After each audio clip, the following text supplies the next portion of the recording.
Hello students, welcome to doctor Deepa Dahake NEET biology. और आज के सेशन में हम क्लास 12th के सेकंड चैप्टर से स्टार्ट करेंगे निषेचन एवं द्विनिषेचन की प्रक्रिया। लास्ट सेशंस में हमने परागण की प्रक्रिया को संपन्न किया है और पर परागण के लिए पाए जाने वाली विभिन्न परिस्थितियों का भी अध्ययन किया है। अब जब हम निषेचन की प्रक्रिया अथवा फर्टिलाइजेशन को पढ़ना प्रारंभ करते हैं तब हम देखते हैं कि निषेचन सामान्य रूप से सभी बच्चों को क्लियर है कि मेल और फीमेल गैमेट्स के फ्यूज़न की अथवा संलयन की जो विधि है अथवा प्रक्रिया है उस प्रक्रिया को हम कहते हैं निषेचन, तथा निषेचन के परिणाम स्वरूप द्विगुणित जाइगोट का निर्माण होता है। आवृत्तबीजी पौधों में जब हम पुष्पीय पौधे अथवा आवृत्तबीजी पौधों में जब हम प्रजनन की प्रक्रिया का अध्ययन करते हैं तो एक विशिष्ट लक्षण याद रखिएगा। ऑब्जेक्टिव के पर्पज से मेनली याद रखिए कि आवृत्तबीजी पौधों का विशिष्ट लक्षण दोहरा निषेचन अथवा त्रिसंलयन होता है। तो दोहरे निषेचन की प्रक्रिया को ही हम त्रिसंलयन कहते हैं। इसे क्यों त्रिसंलयन कहते हैं, इसके द्वारा किस प्रकार की कोशिका का और ऊतक का निर्माण होता है, ये अब हम यहाँ पर पढ़ेंगे। निषेचन जब आप पढ़ना स्टार्ट करते हैं अथवा इसी को हम कह रहे हैं फर्टिलाइजेशन। तो निषेचन अथवा फर्टिलाइजेशन सामान्य रूप से याद रखिए मेल व फीमेल युग्मकों के संलयन की प्रक्रिया होती है। सिंपल पार्ट में याद रखिएगा। परागण के पश्चात इस प्रक्रिया के दौरान परागनलिका बीजांड में प्रवेश करती है। तो जब हम निषेचन पढ़ना प्रारंभ करते हैं तो उसके पहले हम पढ़ते हैं कि किन विधियों के द्वारा परागनली बीजांड में प्रवेश करती है या किन मार्ग के द्वारा नलिका बीजांड में प्रवेश करती है। युग्मक आपको ये क्लियर है कि युग्मक हमेशा अगुणित होते हैं और अगुणित युग्मकों के संलयन के परिणाम स्वरूप अथवा निषेचन के परिणाम स्वरूप याद रखिएगा यहाँ पर द्विगुणित जाइगोट का निर्माण पाया जाता है। जो जाइगोट अथवा निषेचन की प्रक्रिया बीजांड में संपन्न होती है तो यह आप हमेशा याद रखिए, यह प्रक्रिया बीजांड द्वारी सिरे पर या बीजांड द्वार सिरा, जिसको हम शॉर्ट में माइक्रोपाइल एंड कह रहे हैं, सिरे पर संपन्न होती है। ये कुछ पार्ट आप ऑब्जेक्टिव के लिए हमेशा याद रखिएगा कि जाइगोट किस लेवल पर उपस्थित है या किस सिरे पर उपस्थित है। तो एंजियोस्पर्म में जाइगोट अगर आप पढ़ते हैं तो जाइगोट अथवा भ्रूण आप याद रखिएगा सदैव कहाँ पर उपस्थित होंगे, माइक्रोपाइल एंड अथवा बीजांड द्वारी सिरे पर उपस्थित होते हैं। जब हम निषेचन की प्रक्रिया को प्रारंभ करते हैं तो यहाँ पर हम सर्वप्रथम पढ़ते हैं परागनलिका बीजांड में प्रवेश। जब आप परागनलिका बीजांड में प्रवेश पढ़ना प्रारंभ करते हैं उस दौरान याद रखिएगा इस परागनलिका बीजांड में प्रवेश 3 विधियों से होता है। एक विधि को हम कहते हैं पोरोगेमी, डायग्राम के थ्रू हम इसको समझते हैं। दूसरी विधि होती है चेलेजोगेमी और तीसरी विधि को सामान्य रूप से कहा जाता है मीजोगेमी। अब यहाँ पे देखिए नाम आपको इंडिकेट कर रहे हैं। परागनली जब बीजांड द्वारी सिरे से प्रवेश करती है तब इसे पोरोगेमी, जब चेलेजा अथवा निभाग से प्रवेश करती है तब इसे हम चेलेजोगेमी, और जब अध्यावरण अथवा इंटेग्यूमेंट के क्षेत्र से प्रवेश करेगी तब उस अवस्था को हम कहते हैं मीजोगेमी। अब जब हम ये 3 अवस्थाएं पढ़ना प्रारंभ करते हैं तो यहाँ पर आप देखिए ये हमने संरचना बनाई हुई थी, लास्ट क्लासेस में सभी स्टूडेंट्स ने पढ़ा हुआ है। ये बीजांड की संरचना, और बीजांड की संरचना में आप किसी भी रूप में ड्रॉ कर सकते हैं बीजांड की संरचना। यहाँ पे आप देखिए इंटेग्यूमेंट से अध्यावरण पूर्ण रूप से अनुपस्थित है। ये सिरा बीजांड द्वारी सिरा अथवा माइक्रोपाइल एंड, इसके ऊपर ये जो सिरा है इसको हम कहते हैं चेलेजल एंड, और ये अध्यावरण। चेलेजल एंड की तरफ हम पढ़ते हैं 3 प्रतिव्यासांत कोशिकाएं थी और अंड उपकरण उपस्थित है आपका बीजांड द्वारी सिरे की ओर। यहाँ पे अब हमको ये संरचनाएं नहीं पढ़ना है क्योंकि ऑलरेडी हम पढ़ चुके हैं। मध्य में आपका द्वितीयक केंद्रक अथवा केंद्रीय कोशिका उपस्थित होती है। पोरोगैमी का मीनिंग याद रखिए, जो परागनली है, परागनली का प्रवेश माइक्रोपाइल अथवा बीजांड द्वारी सिरे से बीजांड में पाया जाता है या बीजांड के साथ साथ भ्रूण कोश में पाया जाता है या फीमेल गैमेटोफाइट कह रहे हैं। परागनली में हमेशा आप याद रखिए 2 के नर युग्मक उपस्थित होते हैं। तो यह प्रावस्था क्या कहलाएगी अथवा अवस्था पोरोगैमी कहलाती है। चलेजोगैमी अर्थात परागनली का प्रवेश सीधे सीधे किसके द्वारा हो रहा है, चलाजा के द्वारा होता है। तीसरी प्रक्रिया आपकी होती है मीजोगैमी, जिसमें परागनली मादा युग्मकोद्भिद में प्रवेश करती है अध्यावरणीय भाग से या इंटेग्यूमेंट्री जोन से। इस प्रक्रिया को हम कहते हैं मीजोगैमी। भिन्न भिन्न पौधों में यह प्रक्रिया तीनों में से किसी एक विधि से हो सकती है, परंतु किसी भी स्थान से परागनली का जब प्रवेश करती है अंत में वो हमेशा मादा युग्मकोद्भिद के अंड उपकरण की ओर प्रवेश करती है, क्योंकि निषेचन की प्रक्रिया हमेशा एग कोशिका अथवा अंड कोशिका में पाई जाती है और अंड कोशिका सदैव ही बीजांड द्वारी सिरे पर उपस्थित होती है। अब यहाँ पर आप याद रखिएगा, जब हम निषेचन पढ़ते हैं तो यहाँ पर ये जो हम डायग्राम ड्रॉ कर रहे हैं ये केवल हम मादा युग्मकोद्भिद अथवा एम्ब्रियो सैक या भ्रूण कोश का बनाते हैं। यहाँ पर ऊपर हम चलेजल एंड या निभागीय सिरा प्रदर्शित करते हैं, नीचे की ओर हम माइक्रोपाइल एंड। माइक्रोपाइल एंड पर आप याद रखिएगा अंड उपकरण उपस्थित है। मध्य की कोशिका को अंड कोशिका और अन्य कोशिकाएं साइड बाय साइड है, सहायक कोशिकाएं कहलाती है। अब जब परागनली प्रवेश करती है अंड उपकरण में, उस समय अगेन आप इम्पॉर्टेंट पार्ट याद रखिए कि परागनली का कभी भी प्रत्यक्ष रूप से या डायरेक्टली अंड कोशिका में प्रवेश नहीं करती है। परागनली का प्रवेश सर्वप्रथम आप याद रखिएगा किसी भी एक सहायक कोशिका अथवा सिनर्जिड, लेफ्ट सिनर्जिड और राइट सिनर्जिड, कोई भी सिनर्जिड कोशिका आप याद रखिए या सहायक कोशिका याद रखिए, तो किसी एक सहायक कोशिका में उसका प्रवेश पाया जाता है। तो जब यह प्रवेश कोशिका परागनली सहायक कोशिका में प्रवेश करती है, उस अवस्था में आप याद रखिएगा कि ये जो तंतु रूप समुच्चय है, ये तंतु रूप समुच्चय मुख्य रूप से याद रखिएगा उत्तरदायी आपका किसके लिए है, तंतु रूप समुच्चय मुख्य रूप से इस परागनली को अंड कोशिका की तरफ पथ प्रदर्शित करता है। तो यहाँ पर अब इस अंड उपकरण में स्लोली ये परागनलिका इस तंतु रूप समुच्चय के द्वारा प्रवेश कराई जाती है। तत्पश्चात परागनलिका के द्वारा पहला नर युग्मक यहाँ पर विमुक्त होता है और दोनों मादा एवं पहला नर युग्मक निषेचन की प्रक्रिया के द्वारा अथवा संलयन की प्रक्रिया के द्वारा द्विगुणित जाइगोट का निर्माण करते हैं। तो यहाँ पर आप याद रखिएगा कि इस प्रक्रिया में द्विगुणित जाइगोट का निर्माण पाया जाता है। तत्पश्चात यहाँ पे आपकी निषेचन की प्रक्रिया याद रखिए संपन्न होती है। निषेचन की प्रक्रिया का परिणाम याद रखिए द्विगुणित जाइगोट।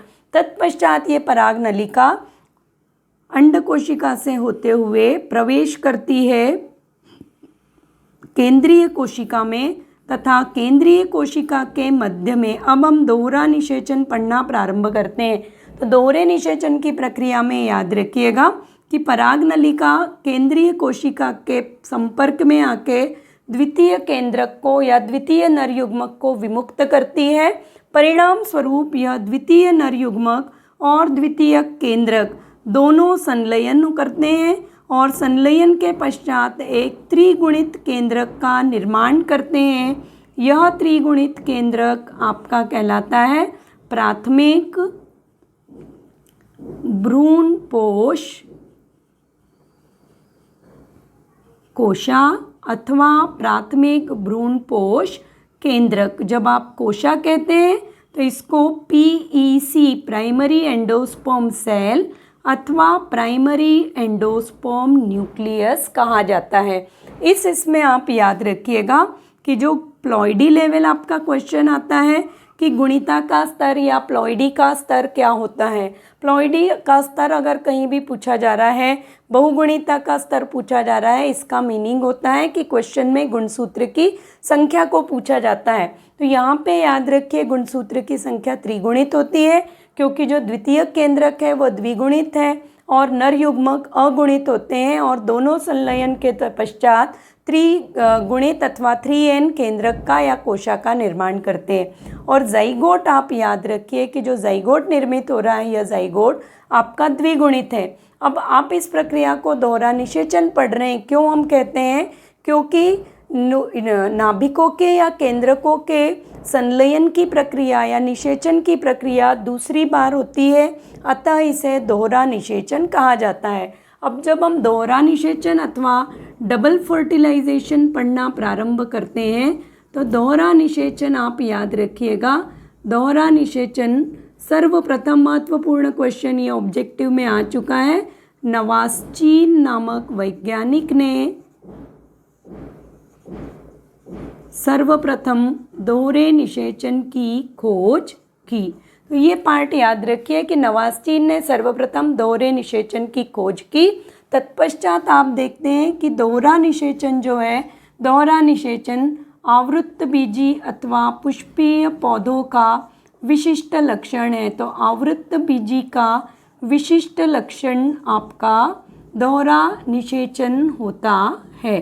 दोहरे निषेचन का अगर परिणाम हम देखते हैं तो परिणाम आप याद रखिएगा, त्रिगुणित कोशिका, प्राइमरी एंडोस्पर्म न्यूक्लियस अथवा प्राइमरी एंडोस्पर्म सेल, प्राथमिक भ्रूणपोष केंद्रक अथवा प्राथमिक भ्रूणपोष कोशा कहा जाता है।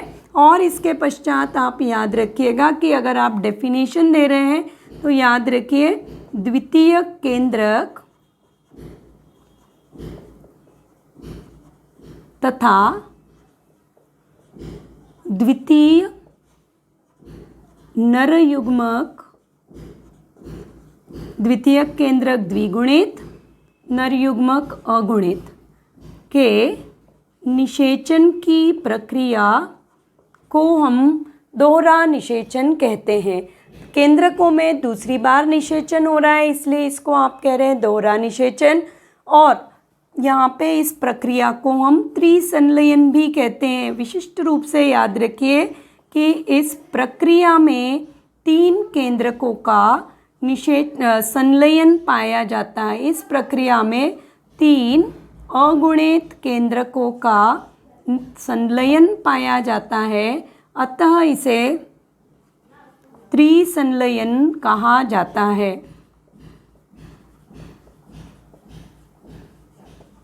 अतः इस प्रक्रिया को हम त्रिसंलयन कहते हैं या ट्रिपल फ्यूजन भी हम कह रहे हैं। तो ये पार्ट मेनली याद रखिए। अब 3 क्यों कह रहे हैं हम कि 3 अगुणित केंद्रक, तो आप रिकॉल करिए जब आपने पहली क्लासेस में सेशंस में स्टडी किया है कि जो द्वितीय केंद्रक निर्मित होता है वह द्वितीय केंद्रक पोलर केंद्रक अथवा ध्रुवीय केंद्रकों के 2 ध्रुवीय केंद्रक जो अगुणित होते हैं, वो 2 ध्रुवीय केंद्रक जब आपस में केंद्र में आके संलयित होते हैं तत्पश्चात वो द्वितीय केंद्रक का निर्माण करते हैं।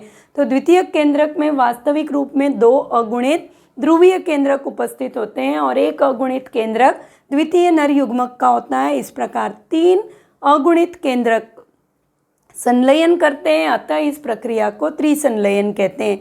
इस प्रक्रिया के परिणाम स्वरूप याद रखिए, ये जो प्राथमिक भ्रूणपोष कोशिका का निर्माण हुआ है, यही कोशिका अब सतत रूप से विभाजन करेगी और विभाजन के पश्चात आप याद रखिए त्रिसंलयन की प्रक्रिया के परिणाम स्वरूप आवृत्त बीजी पादपों में अथवा पौधों में भ्रूणपोष का निर्माण पाया जाता है।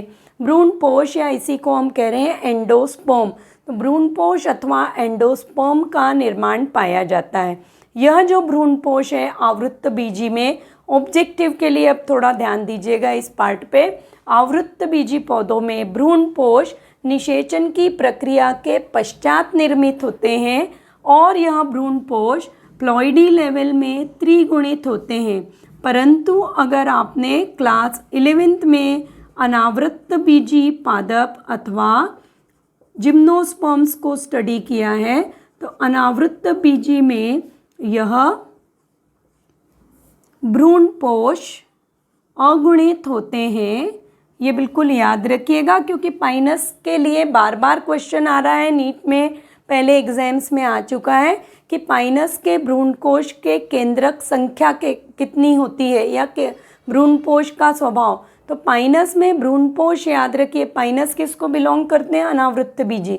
तो पाइनस में भ्रूणपोष आपके कैसे होंगे, अगुणित होंगे। उसका मुख्य कारण होता है कि अनावृत बीजी पौधों में जो भ्रूणपोष निर्मित होते हैं वो निषेचन के पूर्व मादा युग्मकोद्भिद की किसी एक अगुणित कोशिका के द्वारा निर्मित होते हैं। तो अनावृत बीजी में यह भ्रूणपोष अगुणित